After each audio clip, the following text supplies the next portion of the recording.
menginginkan keamanan, nggak ada yang lain. Karena kacau negeri ini. Itu pembukaan dari saya. Kemudian kita bersolawat kepada Nabi yang mulia, solawat dan salam semoga tercurahkan untuk baginda Nabi Muhammad Sallallahu Alaihi Wasallam, yang beliau ini adalah uswah. Apa itu uswah? Contoh hasanah, contoh kebaikan. Gak ada lagi contoh yang bisa kita contoh yang paling baik kecuali Nabi Muhammad Sallallahu Alaihi Wasallam. Dan memang beliau turun untuk memberikan kepada kita kebaikan-kebaikan.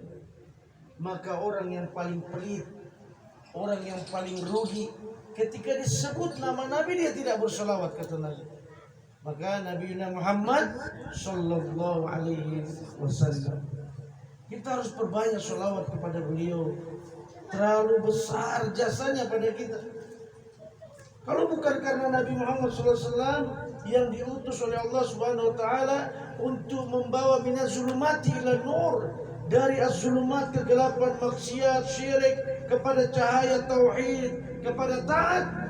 Hari ini kita lihat orang-orang akan membunuh anak-anak wanita mereka karena itu aib pada zaman jahiliyah. Hari ini kita melihat ada orang nari telanjang di depan Ka'bah karena dahulu memang seperti itu.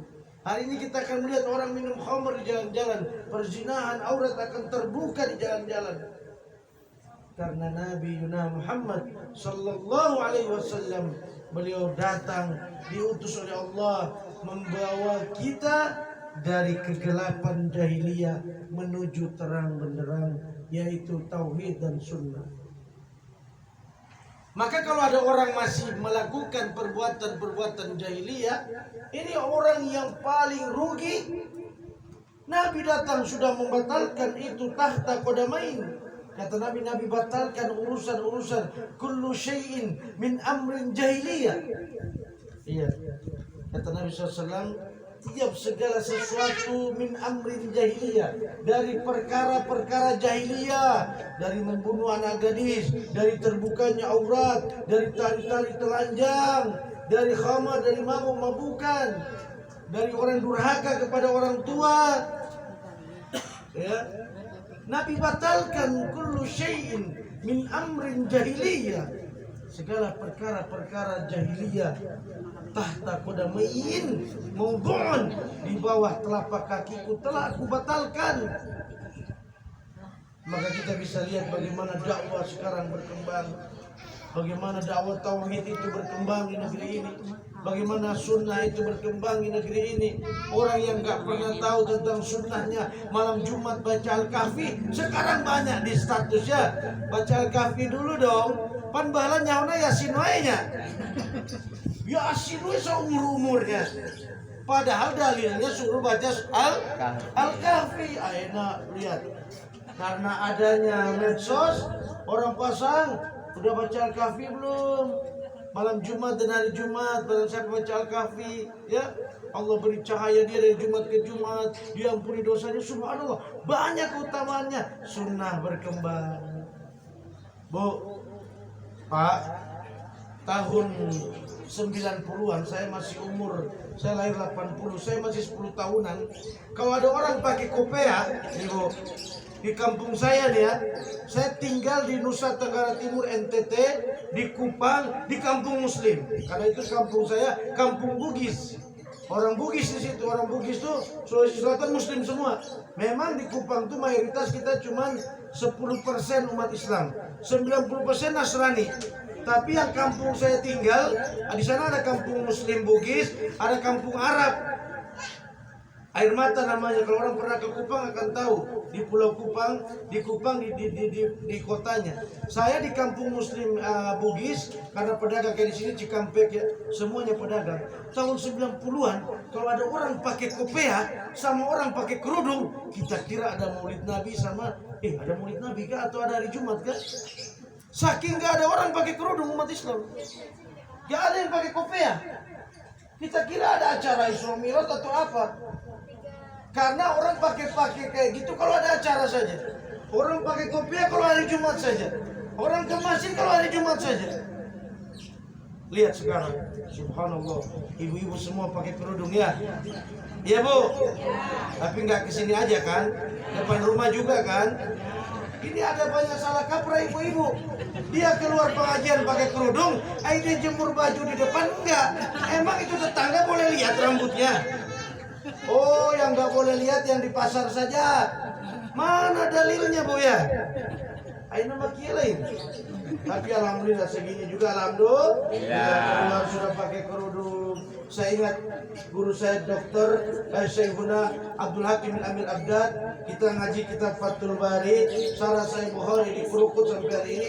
Beliau bilang, sekarang kalau ada orang wanita pakai kerudung saja alhamdulillah, masih banyak wanita-wanita di luar sana menampakkan aurat-aurat mereka. Ini belum masuk materi, jauh nih. Tahun 90-an, kalau ada orang pakai kopea, kita kira hari Jumat. Wah, hari Jumat kan? Oh, bukan. Saking jarang lihat orang pakai kopea, jarang lihat wanita berkerudung. Termasuk ibunda saya. Kami belum terlalu kenal tentang aurat. Kami belum terlalu kenal tentang sholat berjamaah di masjid. Kami belum terlalu tahu tentang itu. Memang dakwah belum ada, belum berkembang. Medsos tidak ada, setahun sekali atau Jumat saja. Itu pun Jumat khotibnya alhamdulillah yang tua-tua ya. Jarang, kalau sekarang kan dai-nya muda-muda ya. Saya ini termasuk sudah dai tua Pak. Subhanallah, padahal saya masih muda merasanya. Sekarang sudah termasuk dai tua. Di bawah saya keluaran Mesir, keluaran Madinah, saya sampai malu, ya Allah, gak ada apa-apanya kita sama mereka. Umur 25, 27 udah LC semua. Saya gelarnya SPDI, Sarjana Pendidikan Islam, SPDI keluaran Indonesia. Mereka keluaran Mesir, keluaran Madinah, gak ada apa-apanya kita. Luar biasa perkembangan ini. Maka maksud saya, kita bersyukur kepada Allah Subhanahu wa taala atas nikmat ini. Ya. Kita nggak tahu dulu tentang keutamaan sholat berjamaah di masjid. Kita belum tahu banyak tentang bagaimana bakti kepada orang tua, nggak tahu. Padahal setelah kita mendalami dalil-dalil ayat-ayat, subhanallah, ternyata agama ini wasi, agama ini luas. Begitu kerdil kecilnya kita dengan ilmu kita. Makanya dalam Islam Bu, kalau ada orang bilang dia sudah tamat belajar bahasa Arab, bohong. Berarti dia belum tamat. Kalau ada bilang saya sudah tamat belajar agama, bohong. Ente gak lebih hebat dari Nabi Musa. Ada dalil Nabi Musa. Nabi Musa, Allah beri dia ilmu, pengetahuan yang dalam. Nabi Musa tahu segalanya. Kata Nabi Musa, kayaknya di muka bumi ini gak ada orang lebih alim dari saya lagi. Kata Allah, tidak ada yang lebih alim. Mana? Ditunjukkan padanya tanda. Engkau berjalan satu negeri, kalau ikannya hidup di situ cari. Ternyata bertemu Nabi siapa? Khidir. Ternyata Nabi Khidir ada yang lebih alim dari Nabi Musa. Maka kalau benar kata orang di atas ketoprak ada kerupuk. Ya, di atas langit adalah langit itu lapis 7. Di atas ketoprak aya kerupuk, tong bangga heulanya. Nah, artinya bahwa dakwah Islam alhamdulillah berkembang sampai saya bisa sampai ketemu depan ibu-ibu, bapak-bapak ya. Alhamdulillah saya bersyukur pada Allah nyampe ke sini ya. Walaupun memang saya sudah sering juga ke daerah sini, ke pabrik-pabrik beliau juga ya. Hanya karena corona kita terpisahkan oleh corona. Indopoli belum mulai lagi ya. Coba yang lain sudah, Danlop sudah mulai, Morinaga sudah, tinggal Indopoli yang mulai belum. Masih dibatasi oleh SOP apa ya, masih corona-coronaan ya. Mudah-mudahan Indopoli cepat dapat hidayah manajemennya ya, supaya lepas dari itu dan kajian masuk lagi, dakwah masuk lagi. Nah ini beliau Danlop nih, baru kemarin dari pabrik beliau Danlop sudah mulai, kita udah mulai ngisi lagi di pabrik-pabrik. Baik, kita kembali ke materi. Saya menarik sekali nih materinya nih.